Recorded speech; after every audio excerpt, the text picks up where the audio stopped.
আমি তোমার জবানটাকে বন্ধ করে দিব। যে অঙ্গ প্রত্যঙ্গ গুলো দ্বারা গুনাহের কাজ সম্পাদন করেছো, ওই অঙ্গ প্রত্যঙ্গ গুলোর জবান আমি আল্লাহ খুলে দিব। সুবহানাল্লাহ। সূরা ইয়াসিনের মধ্যে আল্লাহ পাক রব্বুল আলামিন বলতেছেন, আল ইয়াউমা নাখতিমু আলা আফওয়াহিহিম ওয়া তুকাল্লিমুনা আইদিহিম ওয়া তাশহাদু আরজুলুহুম বিমা কানু ইয়াকসিবুন।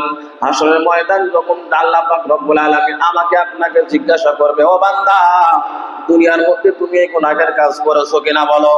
আমি আপনি সকলেই এক বাক্যে বলবো, আল্লাহ আমি গুনার কাজ করি নাই।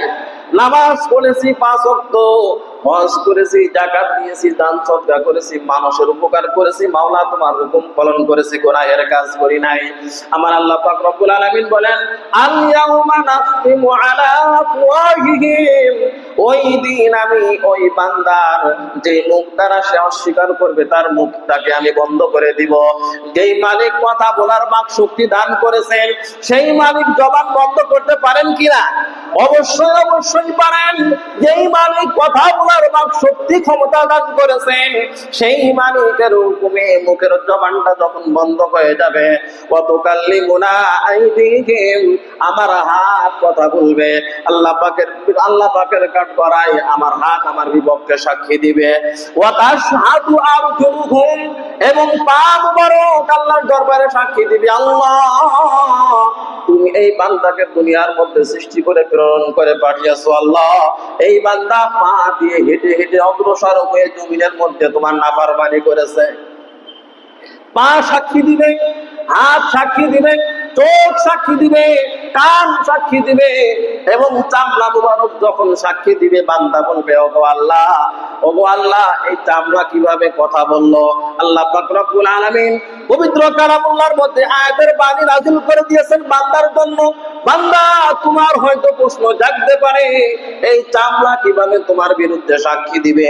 আল্লাহ পাক বলেন, ওয়াকালু লিজুলুদিহিম লিমা শাহিদতুম আলাইনা ক্বালু আনতাকাল্লাহুল্লাযী আনতাকা কুল্লা শাই। আল্লাহ পাক রব্বুল আলামিনের কুদরতি মুবারকে চামড়ার জবান যখন খুলে যাবে, বান্দাকে বলবে, বান্দা, আল্লাহ পাক যে আল্লাহ তোমাকে পাক শক্তি দান করেছিলেন, কথা বলার মতো শক্তি দান করেছিলেন, সেই আল্লাহ আজ আমার চামড়ার জবান খুলে দিয়েছে। সেই আল্লাহর হুকুম, সেই আল্লাহর গোলাম হয়ে গেছি আমি, আমার কোনো কিছুই করার নাই। যে আল্লাহ তোমাকে বাক শক্তি কথা বলার মতো জবান দান করেছিলেন, সেই আল্লাহ তোমার জবানটাকে বন্ধ করে চামড়ার জবান মুবারক খুলে দিয়েছে তোমার বিরুদ্ধে সাক্ষী দেওয়ার জন্য। আমি আল্লাহর হুকুমের গোলাম হয়ে গেছি, আমি তোমার বিরুদ্ধে সাক্ষী প্রদান করেছি, তুমি হাত দ্বারা গুনাহের কাজের মধ্যে লিপ্ত হয়েছো। আমি আপনি গুনাহের কাজের মধ্যে লিপ্ত হয়ে আছি, হাত দ্বারা সংগঠিত হয়ে যাচ্ছে, চোখ দ্বারা গুনাহের কাজ করতেছি, জবান দ্বারা গুনাহের কথা বলতেছি, কান মুবারক দ্বারা গুনাহের জিনিস, বাদ্যযন্ত্র, বিভিন্ন গান বাজনা, নাচ গান আমি আপনি কান দ্বারা শুনতেছি, চোখ দ্বারা দেখতেছি, পা দ্বারা অগ্রসর হইতেছি। আমার আপনার অঙ্গ প্রত্যঙ্গের যেই অংশগুলো আছে, এই অংশগুলো আমার আপনার বন্ধু নয়।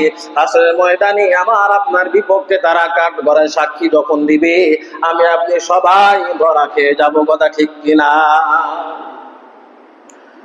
6 নম্বর সাক্ষী হলো কিরামান কাতিবিন। আমার আপনার 2 কাঁধে 2 ফেরেশতা আছে না নাই? 2 কাঁধে 2 ফেরেশতা আছে। আমি আপনি কোথায় যাইতেছি, কি বলতেছি, কি করতেছি, কি লিখতেছি, আল্লাহ পাক রব্বুল আলামিন 2 কাঁধে 2 ফেরেশতা দান করেছেন, কিরামান কাতিবিন। এই 2 ফেরেশতার কাজ হলো বান্দার সাবালক হওয়ার পরে, বালক হওয়ার পর থেকে নিয়ে বান্দা যেই নেক আমলগুলো করবে, বান্দা যদি কোনো গুনাহের কাজগুলো করে, বান্দা যদি কোনো নেকের কাজগুলো করে, এই 2 ফেরেশতার কাজ হলো শুধু আমলনামার মধ্যে লিখে রাখবে। আপনাকে কোনোদিন নিষেধ করবে না, আব্দুল করিম তুমি এই গুনার মধ্যে লিপ্ত হও না, আব্দুল করিম তুমি তাহাজ্জুদের নামাজের জন্য জাগ্রত হয় না। এ আব্দুল করিম, তুমি নামাজের জন্য অংশগ্রহণ করো না, তুমি এই নেকির কাজ করো না, গুনাহের কাজ করো না। এই দুই ফেরেশতাকে আল্লাহ পাক রব্বুল আলামিন এমন ভাবে নিযুক্ত করেছে, আল্লাহ পাক রব্বুল আলামিনের হুকুম হলো মৃত্যুর আগ মুহূর্ত পর্যন্ত তারা বসে বসে আমার আপনার আমল নামায় কি করতেছে, কি বলতেছে, কি করতেছে, কি বলতেছি সেটাই শুধু তারা লিপিবদ্ধ করবে। যখন আমার আপনার মৃত্যু হয়ে যাবে, আল্লাহ পাক রব্বুল আলামিনের দরবারে আমল নামাকে পেশ করা হবে। ওই সময়ও আমি আপনি অস্বীকার করব, আল্লাহ এই দুজন ফেরেশতা যা লিখেছে সব মিথ্যা লিখেছে, আমি গুনাহের কাজ দুনিয়ার মধ্যে করি নাই।